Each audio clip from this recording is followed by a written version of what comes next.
안녕하십니까, 주민입니다. 난리 났다. 사이비 종교 피해자들 들고 일어났다.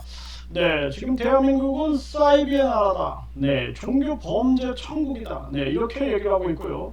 이 종교 피해자들이 넘쳐나고 있고요. 이 종교 사기가 넘쳐나고 있다. 이 종교 사기의 나라, 이런 나라가 되고 있는 것이죠. 그래서 종교 피해자들이 들고 일어난 것입니다. 네, 그래서 난리가 난 건데요. 네, 결국에는 이제 국민들의 목소리가 터져 나오는 그러한 상황이죠. 네, 종교의 이름으로 자행되는 폭력, 네, 용인돼서는 안 된다. 사이비 종교 규제법을 제정해라. 이렇게 지금 이제 들고 일어난 것입니다. 네, 그래서 많은 사람들이 고통을 호소하는 거예요. 진리를 알고자 하는 열망에 1997년에 신천지에 입교했는데 수년간 이만희 교주의 성적 노예가 되어 오랜 시간 고통을 겪었다라는 거예요.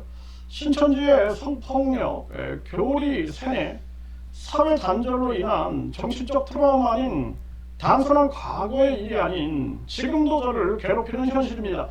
신천지 피해자의 얘기고요. 그리고 정명석 JMS 집단의 두 딸을 빼앗기고 20여 년을 고통 속에 살고 있다. 네, 2007년 여신도 성폭행 등으로 정명석이가 교도소로 갔을 때 두 딸이 돌아올 줄 알았는데 오히려 억울한 옥사엘이라는 사이비 거짓 교리를 계속해서 가르쳐서 딸들은 더 완고해졌다는 거예요. 네, 사이비 종교는 교주 한 사람 구속으로 해결되지 않는다. 비윤리적, 비도덕적 교리를 계속 설파한다면 단체를 해체하고 포교를 금지해야 한다. 이렇게 이제 목소리를 낸 겁니다. 그래서 사이비 종교 피해자들이 한 자리에 모여서 규제법을 마련하라 이렇게 이제 촉구하고 나선 거예요. 여기 보면은 하나님의 교회, 네, 그리고 JMS, 통일교, 네, 이런 피해자들이 뭉친 것입니다. 그래서 사이비 종교로 인한 피해가 계속되고 있음에도 불구하고 우리 사회가 이를 방치하고 피해자들은 법적 보호 없이 고통 속에 살아가고 있다 이러면서 사이비 종교 규제법을 외치고 있는 것입니다. 그래서 대통령 비서실 산하에 조사 대응 위원회를 설치해야 한다. 네, 사이비 종교 피해 실태를 국가가 직접 조사하고 대응해야 한다 이렇게 얘기를 하고 있어요. 네, 제가 봤을 때는 국민권익위원회에다가 상시 기구로서 이 종교 범죄 피해 센터를 피해 신고센터 이것을 만들어서 계속 파악할 수 있게끔 하는 것. 네, 이것이 현명하다. 이 대통령 비서실 이러면은 대통령 바뀌면은 계속 바뀔 수 있는 겁니다. 그래서 국민권익위원회에다 넣었으면 좋겠다. 저는 그 생각을 하고요. 또 피해자들을 위한 상담, 법률, 의료, 수사까지 연계되는 통합 지원 시스템 마련도 요구했다. 네, 그렇죠. 이 상담, 법률 지원, 네, 그리고 이 의료, 이 정신, 심리적인 문제가 되겠어요. 그리고 이 수사까지 연계하는 통합 지원 시스템, 네, 이건 아주 좋은 거고요. 특히 사이비 단체에 대한 형사처벌이 필요하다 이렇게 얘기를 하고 있습니다. 그래서 심리적 지배, 강제연금, 감금, 가족 해체 등 인권 침해 행위에 대해서 명확한 법적 기준을 마련하고 형사처벌할 수 있는 법률을 제정해야 한다. 저는 이 종교범죄 가중처벌법이다. 네, 종교범죄 가중처벌법을 만들어야 된다 이렇게 주장을 하고 있고요. 네, 피해자들은 이제 종교의 이름으로 자행되는 폭력은 결코 용인돼서는 안 된다.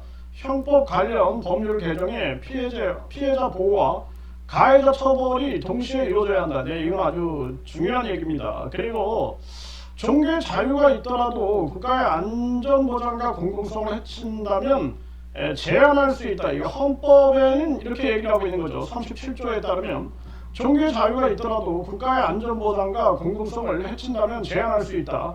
네, 그래서 교리적 접근이 아닌 사회 악의 관점에서 법 제정을 해야 한다. 이렇게 주장을 하고 있는 거예요. 그리고 사이비 규제에 있어서 국민들이 함께 공감대를 마련하는 게 중요하다. 네, 이렇게 외치고 있고요. 종교계의 문제가 아닌 국민 모두의 문제임을 인식시켜야 한다. 이렇게 얘기를 하고 있습니다. 네, 그래서 이 사이비 종교는 단순한 종교의 문제가 아니라 국민의 생명과 인권, 공동체의 안전, 국가의 품격과 정치의 신뢰를 위협하는 시민사회 법률 공백의 시급한 문제다. 사이비 종교 규제법은 진정한 종교의 자유를 보호하고 국가 신뢰를 지키기 위한 최소한의 안전 장치다. 이렇게 얘기를 했습니다.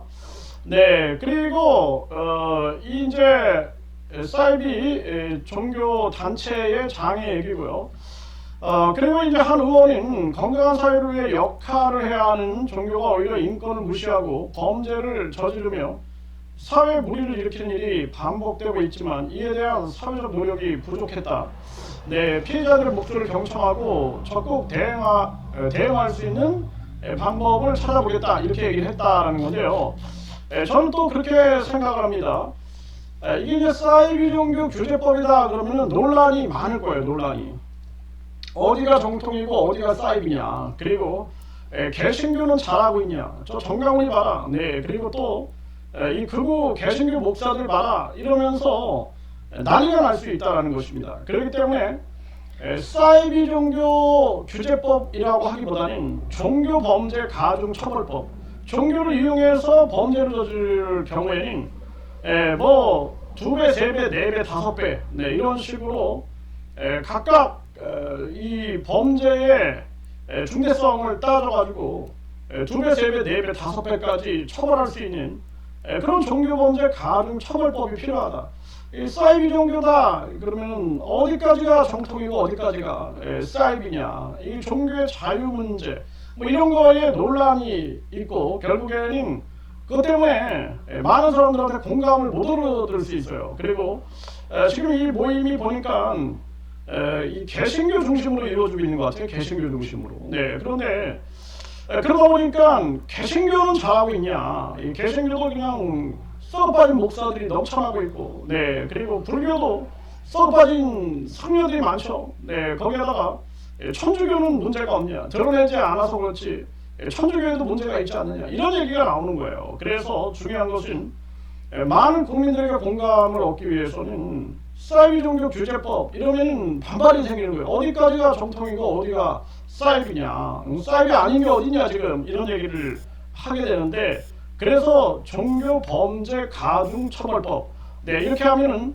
종교를 이용해 가지고 사기를 친다든지 성범죄를 저지른다든지 노동력을 착취한다든지 폭행을 한다든지 뭐 가족을 파괴시킨다든지 또는 각종 강경을 한다든지 이럴 경우에는 가중처벌한다. 가중처벌. 이렇게 종교범죄 가중처벌법으로 가야 한다. 저는 그렇게 말씀을 드리고 있는 것입니다. 그래서 개신교도 완성해야 된다. 불교도 완성하고 천주교도 완성하고 각종 뭐 길거리에서 도를 아십니까 떠들어대는 자들 이런 자들 강력하게 이 대한민국에서 종교범죄 가중처벌법을 통하여 강하게 이 우리 사회에서는 종교범죄를 처벌한다는 것을 명시화해야 한다. 저는 그렇게 말씀을 드립니다.